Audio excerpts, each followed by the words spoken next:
Visual घ्या. Bite कशाचं आहेत प्रश्न नाही, आहेत. प्रश्न काय नाही ना, संघटन परवाचे बोलली. येस येस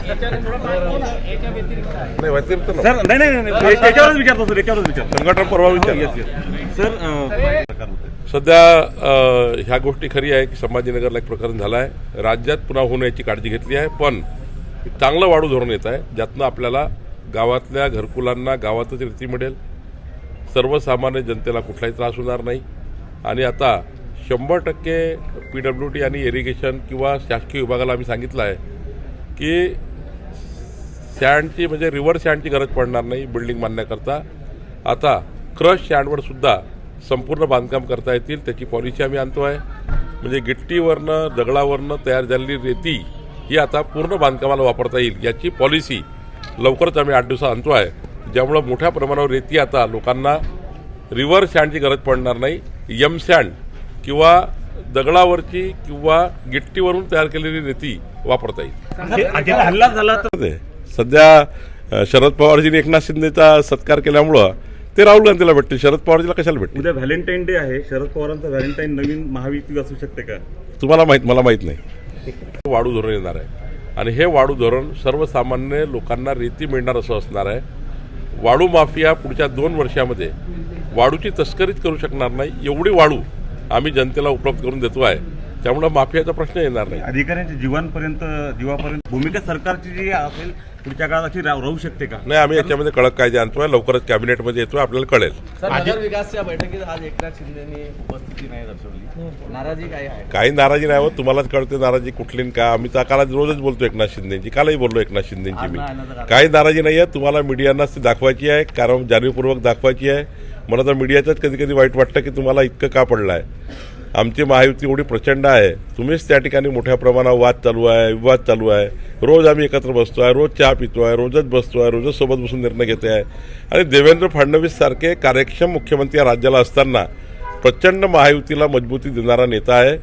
देवेंद्रजी महायुतीला प्रचंड मजबूत करून मुख्यमंत्री पद पुढे नेणार आहे. त्यामुळे महायुतीत कुठेही ठिणगी पडणार नाही जोपर्यंत राज्याचे मुख्यमंत्री देवेंद्र फडणवीस जी आहे. राहुल गांधीची भेट घेतली, त्यांनी म्हटलं की महाराष्ट्रात निवडणूक आयोगाचं सरकार आहे.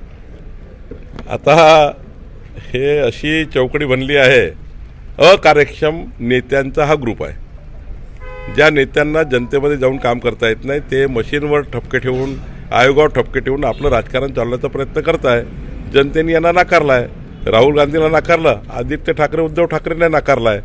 आणि त्यामुळं खरं तर काल शरद पवार साहेबांनी एकनाथ शिंदेजींचा जो सत्कार केला आणि त्या सत्काराचं तुम्ही जर मर्म काढला तर शरद पवारजींनी एकनाथ शिंदेचा सत्कार करणे म्हणजे उद्धव ठाकरे मुख्यमंत्रीपेक्षा एकनाथ शिंदे चांगले मुख्यमंत्री होते याचा अर्थ असा होतो.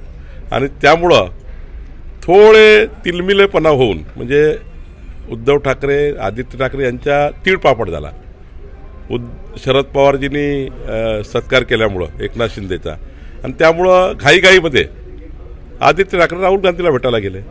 त्यामुळं असा तो एक साधारण हा सर्व प्रवास आहे आदित्य ठाकरेचा आणि राहुल गांधीचा भेटण्याचा. शरद पवारांना मित्र बदलतील असं वाटतंय का?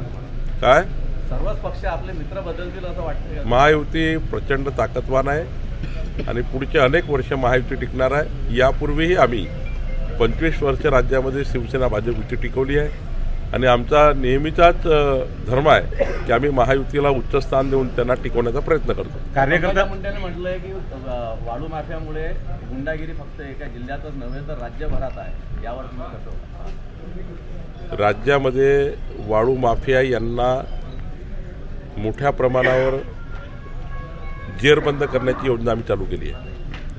मागच्या 15 दिवसात आपल्याला दिसेल की कलेक्टरला पूर्ण अधिकार देऊन आणि सोबतच आता पोलिसांना अधिकार देऊन आम्ही यावर मोठा हद्दपारीच्या मोका लावणे, हद्दपारी करणे आणि वाळू माफियावर त्या ठिकाणी शिकंजा कसण्याचा प्रयत्न करतो आहे. पण नुसते वाळू माफियावर शिकंजा करण्या हे तर काम आहेत, पण लोकांना स्वस्त आणि डिमांड एवढी सप्लाय मिळाला पाहिजे. रेतीच मिळाली नाही तर माफिया येणार आहे.